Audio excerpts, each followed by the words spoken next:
حج کا عمل ایک بہت بڑا عمل ہے۔ آج اللہ رب العزت نے ہماری کمزوریوں کو دیکھتے ہوئے اس سفر کو نہایت آسان فرما دیا ہے۔ حضرت مرشد عالم مولانا غلام حبیب رحمۃ اللہ علیہ فرماتے تھے کہ آج سے 70-80 سال پہلے کا جو حج ہوتا تھا بہت مشقتوں والا ہوتا تھا کہ انسان پاکستان سے سفر کرتا بحری جہازوں کے ذریعے تو 15-20 دن کا سفر کم و بیش کر کے جدہ پہنچتا۔ جدہ بندرگاہ پہنچنے کے بعد 3 دن تک زمین پہ اترنے نہ دیا جاتا، حالانکہ جدہ کی زمین آنکھوں سے نظر آ رہی ہوتی تھی۔ ایک حاجی کا ٹیسٹ ہوتا کہ اس کو سمندری بخار یا کوئی چیز تو نہیں، اور پھر ویکسینیشن ہوتی، پھر اترتے۔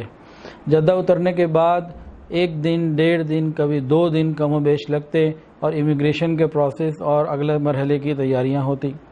اس کے بعد جب جدہ بندرگاہ سے مکہ مکرمہ جانا ہوتا تو وہ ایک الگ مستقل بہت بڑا معاملہ تھا۔ اس میں کیا ہوتا تھا، حضرت جی سے سنا، فرمایا کہ جو لوگ پیسے والے ہوتے تھے وہ اونٹ کرائے کے لیے لے لیا کرتے تھے، اپنے لیے بھی اور اپنے سامان کے لیے بھی، اور جن کے پاس پیسوں میں کمی ہوتی تھی وہ سامان کے لیے اونٹ کرائے پہ لے لیا کرتے تھے اور خود پیدل جایا کرتے تھے۔ اور راستہ کیسا ہوتا تھا، بندرگاہ سے لے کے مکہ مکرمہ تک 3 دن کا سفر، اونچی نیچی پہاڑیاں، اور درمیان میں کوئی کینٹین، کوئی دکان، کوئی چیز نہیں ہوتی تھی۔ ان کو 3 دن میں کھانے پینے کا سامان بھی اپنے ساتھ رکھنا ہوتا، حتیٰ کہ وضو کا، طہارت کا، کھانا پکانے کا جو پانی ہوتا تھا وہ بھی ساتھ رکھنا پڑتا تھا بندرگاہ جدہ سے لے کے۔ راستے میں پانی بھی کہیں نہیں ملتا تھا۔ اتنی محنتوں کا سفر کر کے پھر یہ حج کے لیے، عمرے کے لیے مکہ مکرمہ کی سرزمین پر پہنچتے تھے، حرم میں داخل ہوتے تھے۔ حضرت فرماتے ہیں کہ پہلے زمانے میں راستے کچے ہوتے تھے، حاجی پکے ہوتے تھے۔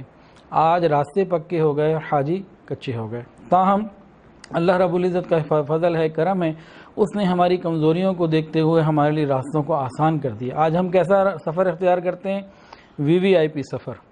گھر سے نکلتے ہیں، ایئرپورٹ جاتے ہیں تو وہ ایئر کنڈیشن، ایئرپورٹ سے جہاز میں بیٹھتے ہیں تو وہ ایئر کنڈیشن، جہاز سے جدہ ایئرپورٹ اترتے ہیں تو وہ ایئر کنڈیشن، وہاں سے ایئر کنڈیشن بسوں میں بیٹھ کر مکہ مکرمہ پہنچتے ہیں تو ہوٹل ایئر کنڈیشن، اور ہوٹل سے حرم پہنچتے ہیں تو حرم ایئر کنڈیشن۔